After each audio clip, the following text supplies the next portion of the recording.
ஐந்தாம் வகுப்பு தமிழ் பாடம். மயங்கொல்லி சொற்கள். பக்கம் 160. 160 பேஜ் நம்பர் 160. சரியான சொல்லை தெரிவு செய்து எழுதுவோமா? சாலையில் பள்ளம் இருந்ததால் பேருந்தை மெதுவாக ஓட்டி சென்றார். டேஷ் பேருந்தை மெதுவாக ஓட்டி சென்றார். யாரா இருக்கானா ஓட்டுநர். பேருந்தை ஓட்டுபவர் ஓட்டுநர். இந்த நா வரணும், தன்னகரம் சொல்லுவாங்க. இந்த நா வரணும். ஓ வந்து நெடில் ஓ வரணும். ஓட்டுநர். இது வந்து 2 சுழி நா வந்திருக்கு. இது 3 சுழி நா வந்திருக்கு. நமக்கு பேருந்தை இயக்குபவர் யாருன்னா இந்த தன்னகரம், இந்த நா இருக்கு இல்லையா, இந்த நா உள்ள ஓட்டுநர் தான் வரும். ஆப்ஷன். கடவுருக்கு செல்ல எந்த டேஷ் போக வேண்டும், எந்த வழியாக? ஆப்ஷன்.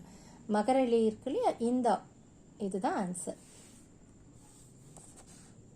கூண்டில் இருந்த டேஷை சுதந்திரமாக பறக்க விட்டான் எழிலன். எந்த இது? இந்த கிளி, இந்த கிளி.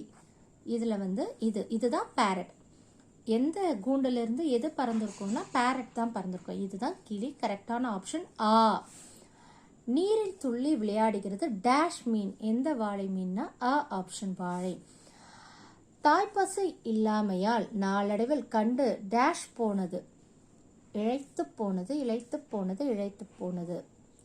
ஆப்ஷன் இது. கடல் டேஷில் கால் நனைத்து மகிழ்வது அனைவருக்கும் பிடிக்கும். ஆப்ஷன் அலை. பொருத்தமான சொல்லை நிரப்பி தொடர்களை படித்து காட்டுக. நடனம் என்பது இந்த சென்டர்ல இருக்கு பாத்தீங்களா, கலை. இந்த கலை. சோளம் என்பது ஓர் திணை. 2 சுழி நை வருது இல்லையா, இதுதான் கரெக்டான ஆப்ஷன். சோளம் என்பது திணை. பெட்ரோல் என்பது ஓர் எரிபொருள். இந்த ரி இருக்கு இல்லையா, சின்னரி. இதுக்கு பேர் வந்து சின்னரி. இந்த எரிபொருள் தான் கரெக்டான ஆப்ஷன். ஒட்டகம் என்பது ஓர், இந்த விலங்கு கிடையாது, இதுதான் விலங்கு, அனிமல். தென்னை என்பது ஓர் மரம்னா இது வீரம், இதுதான் கரெக்டானது. இது ட்ரீ, இந்த மரம். சின்னரா இருக்கிறது தான் தென்னை என்பது ஓர் மரம். இந்த சின்னரா வரணும். Page number 162. 162. விடுபட்ட இடங்களில் உரிய சொற்களை எழுதுக. மடியை குறிப்பது குரங்கு. ஆற்றின் ஓரம் கரை, சின்னரை. இதுவே ஆடையில் இருப்பது அப்படின்னு கேட்டா கரை, பெரிய ரை. அதாவது ஸ்ட்ரெயின் மாதிரி பட்டிருக்கோம் இல்லையா, அதை இந்த ரையால குறிப்பாங்க. பறந்து இருப்பது பறவை. சின்ன ரை வந்து என்னன்னா, இந்த பறவை கடலை குறிக்கும். பறந்து, கடல் எப்படி இருக்கும், பறந்து விரிந்து இருக்கும். இதுதான் பறவை. இதுவே பெரிய ரை போட்டா பேர்டு.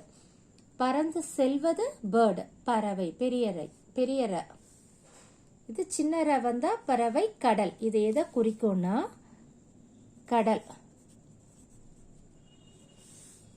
மரத்தை அறுப்பது அறம்.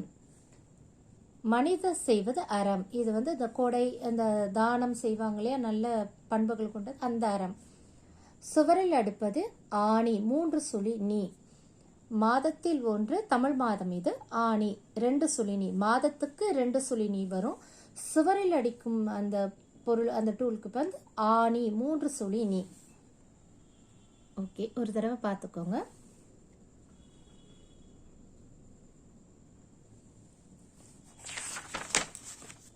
நடனம் என்பது கலை.